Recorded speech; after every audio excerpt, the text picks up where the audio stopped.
Good morning, sports fans. Scott Kirby in the Chief Seats, live, BloNo Smoke. Got Joe Ryan to my left, Coach Mack to my right. Good morning, guys. Morning. Morning. The Lincoln Railers kicked off their season last night against Jacksonville. Probably not the outcome you were expecting, but overall, I thought the kids played hard. Yeah, definitely not the scoreboard we want to see at the end of the game.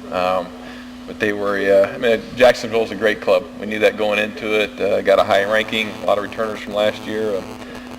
But was real proud the way our guys came out at the start of the game and the intentions of competing. And I think we did there for a while and just kind of started to get worn down and gave up some big plays. Got a little feedback right there. There it goes. Yeah, I thought, they're just a big team even before the game. You just look over there and number 44, Blake Hance, just a Division I recruit, just a beast. And, and we're kind of outsized, but that being said, I wouldn't say they outplayed us because, we gave it our all. I mean, you could see the kids, they never put their head down. They kept playing. I thought Cruz did a good job on offense. Talked to him a little bit after the game. How is he as a leader, being, the senior that obviously a quarterback, you want him to be a leader of the team. Is he vocal, and, how do kids react to him? He is.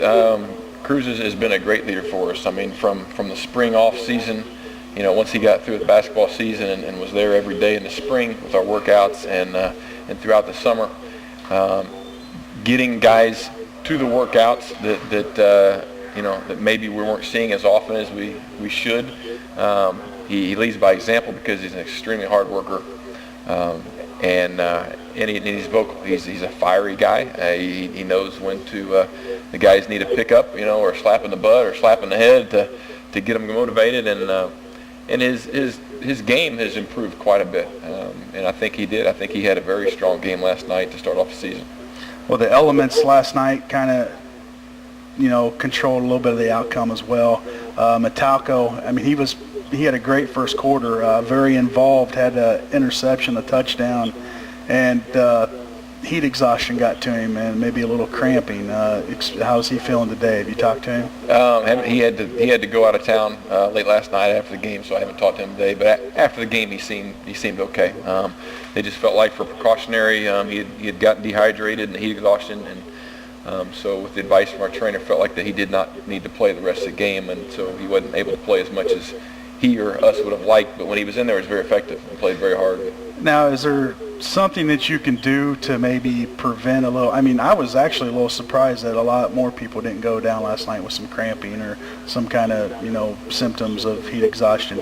Is there something that you can do to prevent that or maybe limit that? Well, I mean, a big part of it is the conditioning level that they come into in the season. If they're participating in the workouts throughout the summer, so they're better conditioned, and then obviously just the nutrition, the hydration of getting the fluids into you throughout the day. And we talk about that with the kids all the time. You can't wait till 2 hours before the game to start hydrating. It's got to be from the time you get up in the morning, you've got to be getting the fluids into you, and after practice, after games, you got to be doing it. Potassium, bananas is a great source of that, to be eating those, on a regular basis to help out with the cramps. Well, speaking of cramps, another key player offensively and defensively was Sean Cannon. He had a great first half, very involved. Second half came out, started cramping. The trainers were over there working on him the whole second half and just couldn't get it worked out. And I wonder how's he feeling today. He was better today. He felt better last night. He also had some dehydration, which leads to the cramping. Right. And he and the type of kid he is. Worked very hard all summer, and he has high expectations of himself. He's a very tough kid. He apologized to the team today for not being able to play the whole game. I don't think it was needed to do, but that's just the character of the kid he is, and he was disappointed that he was not able to stay out there for the whole game. And you could see it too. Yeah. I mean, as he's laying there, and he, his whole family. You had Tank last year. That's his older brother. They're just a hard-nosed family, sure. Good athletes, and if they can play, they want to play. So that's got to be rough for him. And just to kind of wrap up the injury bug, I guess you should say, Ethan Kunkel, your starting center, had a little well, I don't want to say little because it sounded like maybe a broken thumb. He hurt his thumb. He was supposed to be going in this morning to get an X-ray to see, and we'll find out from there what. Well, hopefully it's not his right hand, because in order to snap the ball, you got to have a pretty good. It is his right hand, yeah, and that's when he came out. He didn't come out until he realized he couldn't grip the ball hard enough to snap it. So hopefully we'll get that fixed. And Ethan is another one that has worked extremely hard and is a leader for us on both sides of the ball, and he's a very strong kid. He's really committed in the weight room, and so we need him out there. I know that he'll get out there as soon as he can. Right.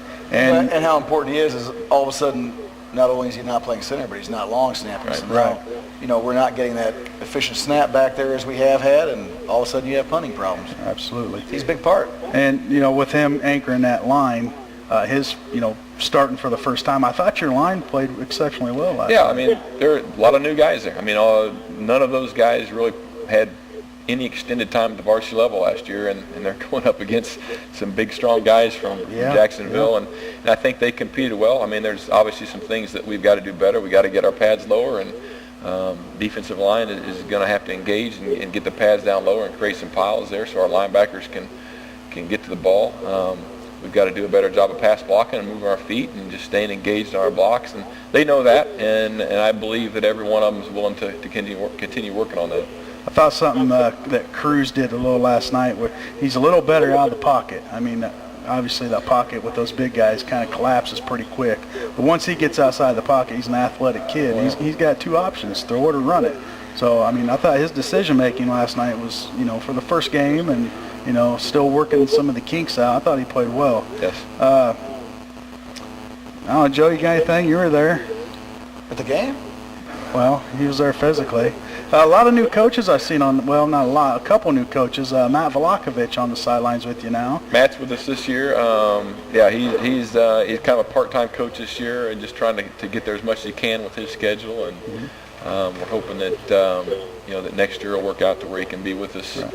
Be with us more. And you could tell, too, I've known Matt, and he used to be involved with youth football and has been out of it for years. And you could tell that, you know, he loves the game. And I was asking him, you know, how's it feel to be back, you know, involved? He just, you know, you could tell he was really enjoying it. And that's a good guy to have on the sidelines. Did you change up you lost your offensive coordinator from last year? David, he was defensive coordinator. Davis was defensive coordinator, okay. And then I was the offensive coordinator. Okay. And so we made an adjustment this year, and Joe is running our defense, and we're running our defense a little different this year, and so we're kind of working on that together, just for the first year to get, you know, more eyes on it, and Joe has obviously been coaching a long time and has a great knowledge of that, and so that's a big plus for us. He only said that because I'm sitting here. Well, we gotta bring you up, because if we start putting you down, you never show up again. So we got to build your your confidence up. Now, did you guys have a film session today? Maybe a little light workout or get together? We had a little light workout this morning, just kind of to get the creaks out of the bones and muscles, and a little stretching, and guys did some rolling to kind of loosen up the muscles, and ice if needed, and I think most all the guys are going to stick around and watch. We got the sophomore game playing at 10 and a freshman at 12. How is their morale? I mean, after a game like that, first game, spirits pretty high. I think it was good. Okay. I think it was good, and that shows the maturity. I mean, obviously, there's hurt after a game when you don't win. You grow up wanting to win games, but I think that they, for the most part, are mature enough to realize that you can't win them all, and right. We've got at least 8 more games to go, and we've got to bounce back and prepare for next week. Right. And and not every team is as good as Jacksonville. Oh no. But, the fans in Lincoln, if you're just a fan that that goes out to our home games and thank you, get out and support the kids, but that's Jacksonville's ranked 3rd in the state. Right. That's a great football team. Absolutely. That they play all the time. They practice year round. They get in the weight room. It's a tough school to beat. Mm-hmm. And unfortunately for the home fans of Lincoln, 3 of the 4 teams we play are ranked in the state this year. So every team you're going to see come in here is pretty good. The true fan would be able to realize that, that, hey, this is a good team. And it's not like you went out and played, a little podunk team. Jacksonville's a good team. I think the kids will get better. Absolutely. They did battle last night. The heat got them. We don't have the numbers to put out there that some other schools have. So, it catches up with us more so than other schools. But I thought the kids played well last night. They're going to get better.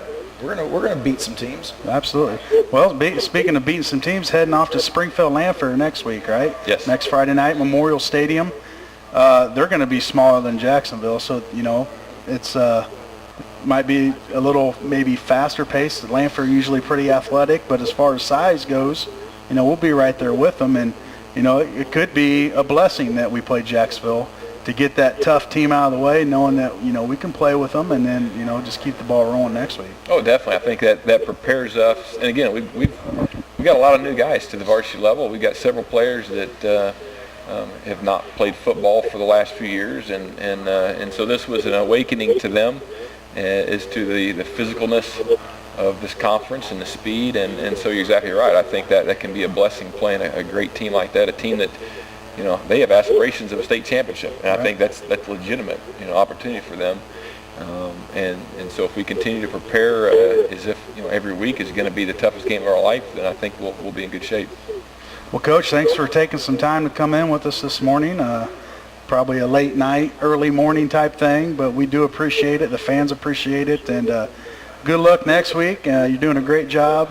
The kids are reacting, and so keep plugging away, and it'll all work out in the end. Thank you. Appreciate it.